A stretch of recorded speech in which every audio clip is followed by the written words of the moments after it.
12th पास करके तुरंत आए हैं उनके लिए ये पूरा प्रोसेस है। इतने अनुभव किया है इतने वर्षों में, मैं आपको इस वीडियो में देने वाला हूँ। बहुत दिन पहले 12th पास किए हैं तो देख लीजिए आपके लिए कौन सा अच्छा है, इसमें से कहाँ से आपको स्टार्ट करनी चाहिए।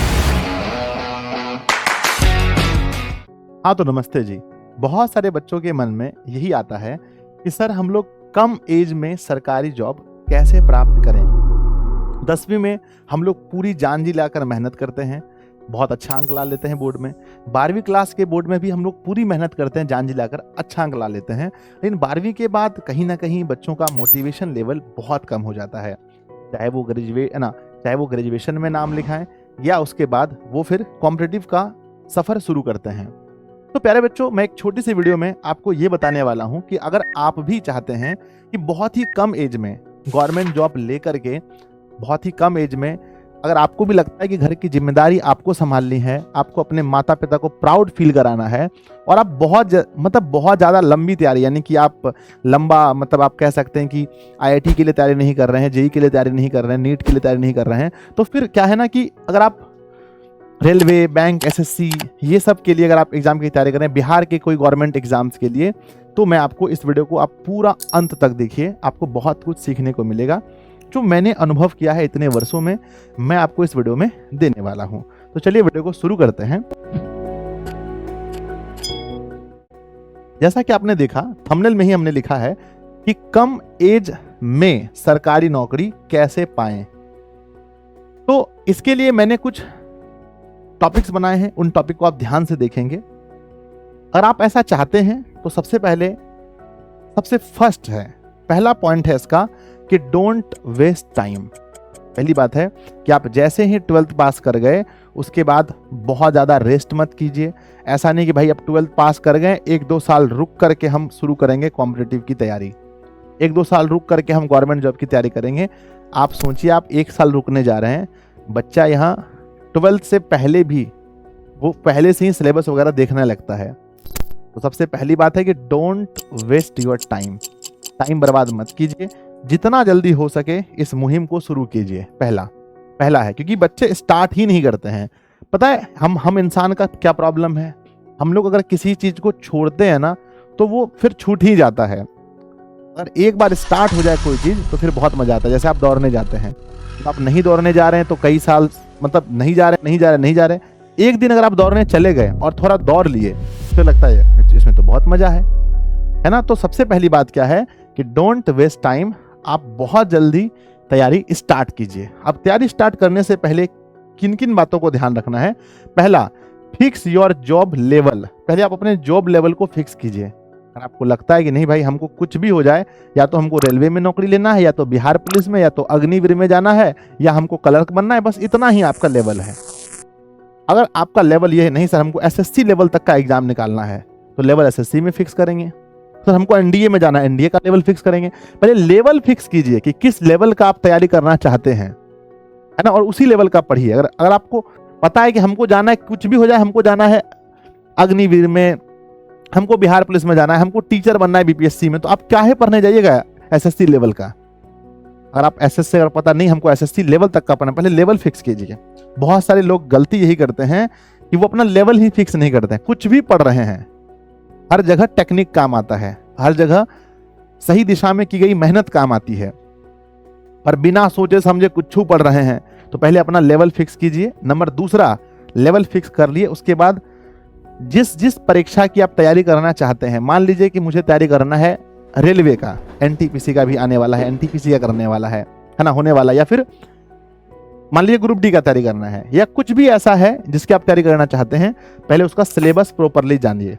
बहुत लोग सिलेबस ही नहीं जानते हैं कि उसमें हिंदी भी पूछा जाता है और आप खाली साइंस पढ़ रहे हैं, मैथ उसमें 30 नंबर का पूछा जाता है, आप GK दिन भर रट रहे हैं। इस भी गवर्नमेंट जॉब की आप तैयारी कर रहे हैं, पहले आप ये देखिए कि उसमें किसी एक सब्जेक्ट का कितना वेटेज है, कितना नंबर का पूछा जाता है। सिलेबस प्रॉपरली देख लीजिए। यूट्यूब पर हजारों वीडियो रखी पड़ी हैं, आप जाएंगे सर्च करेंगे, जो चीज़ का सिलेबस चाहिए सर्च कीजिए, मिल जाएगा।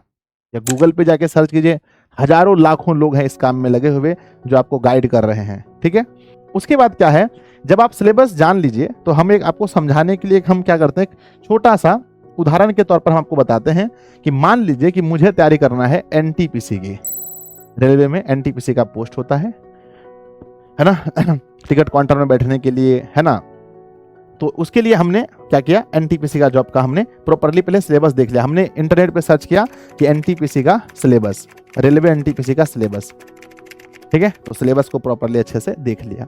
उसके बाद अब शुरू होता है, पहले टाइम बर्बाद नहीं करना है, दूसरा फिक्स कीजिए कि किस जॉब लेवल तक का आपको तैयारी करना है। बहुत अच्छा करना है तो अच्छा लेवल पढ़ना पड़ेगा। अब क्या है, सिलेबस भी जान गए, अब आपको कंप्लीट पहले एक बार सिलेबस पढ़ना है। बच्चे गलती क्या करते हैं, 1-2 चैप्टर पढ़े, चलो फॉर्म भर के देखते हैं, फॉर्म भरे, नंबर आया 15, डिमोटिवेशन हो जाता है, पूरा डिमोटिवेट हो जाएंगे आप प्रॉपरली कोई भी जॉब का फॉर्म भरने से पहले एक बार सिलेबस को पूरा पढ़ना ही पड़ेगा। मैथ में अगर मान लीजिए कि 46 चैप्टर है, कॉम्पिटिटिव में पढ़ना पड़ेगा। रीजनिंग में 29 चैप्टर है, आपको 29 पढ़ना पड़ेगा। तो जितने चैप्टर्स हैं पहले एक बार पढ़ना पड़ेगा। जीके एक बार पूरा पढ़ना पड़ेगा, एक बार जीएस पूरा पढ़ना पड़ेगा। करंट सिर्फ ये चीज है कि आपको डेली पढ़ना पड़ता है। तो कंप्लीट फुल सिलेबस, और जब आप फुल सिलेबस करें तो 3 चीजों का ध्यान रखें जो मैंने अभी तक जाना है। पहला चीज है कि टीचर, कई बार ना अगर आप गलत टीचर का चुनाव कर लिए और सिलेबस कंप्लीट भी कर लिए तो आप गवर्नमेंट जॉब नहीं निकाल सकते हैं, ठीक है। पहले टीचर अच्छा चुनिए। अच्छा कैसे चुने सर, टीचर बताइए, आप ही बता दीजिए। अच्छा टीचर वो है जिससे आपको समझ में आता हो।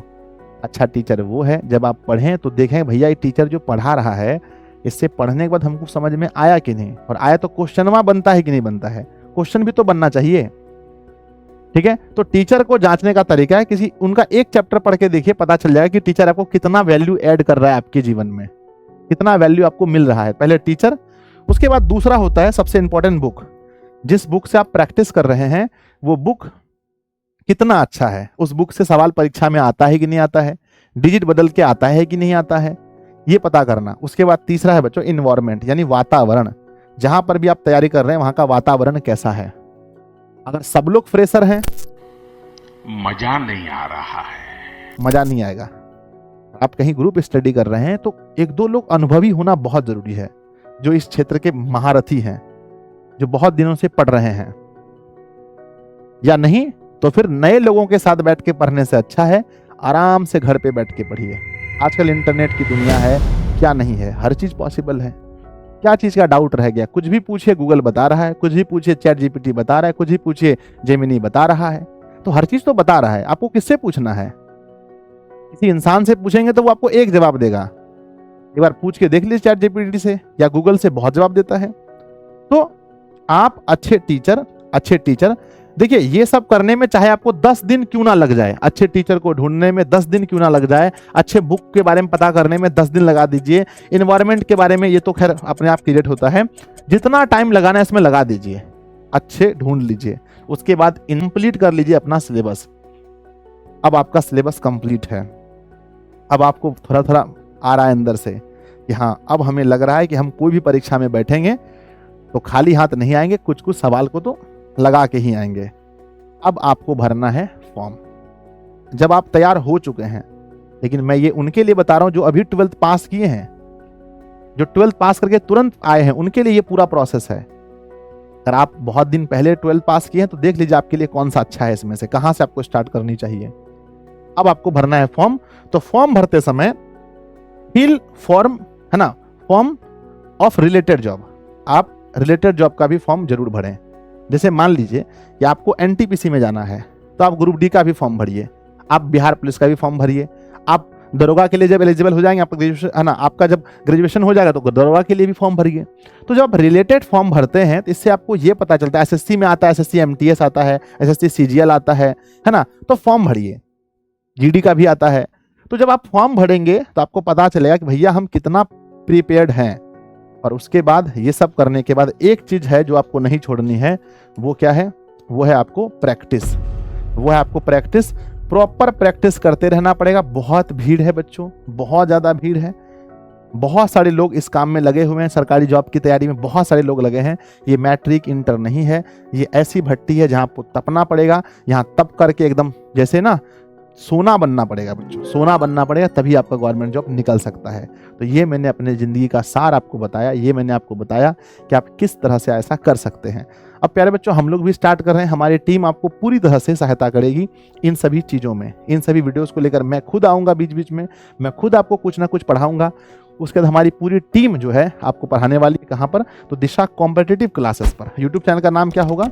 यूट्यूब का नाम होगा दिशा कॉम्पिटिटिव क्लासेस। यहाँ पर हम आपको ये पूरी सुविधा देने वाले हैं, तो आप सभी लोग यहाँ से अपनी तैयारी जरूर करें, ठीक है। बाकी आप तैयार हो जाएं, अपने दोस्तों को भी कह दें कि भाई अब दिशा वाले भी पीछे नहीं हटने वाले, हम लोग भी कॉम्पिटिटिव तैयारी करेंगे। और बहुत अच्छे गाइडेंस में, अच्छा गाइड करने वाले लोगों का होना, समय पर सिलेबस पूरा करने वाले का होना बहुत ज़रूरी है बच्चों हमारे एजुकेशन में, ठीक है। तो धन्यवाद। आप लोगों ने इस वीडियो से क्या सीखा कमेंट बॉक्स में ज़रूर लिखिएगा, अपने दोस्त में ज़रूर शेयर कीजिएगा, है ना। ये मेरी पहली वीडियो है इस टाइप की इस चैनल पर, तो मैं उम्मीद करता हूँ आप लोग बहुत प्यार देंगे। बाकी के लिए मिलते हैं अगली वीडियो में। कोई अगर मन में टॉपिक है तो कमेंट बॉक्स में ज़रूर लिखें, मैं समय निकाल कर वीडियो ज़रूर बनाऊँगा। धन्यवाद।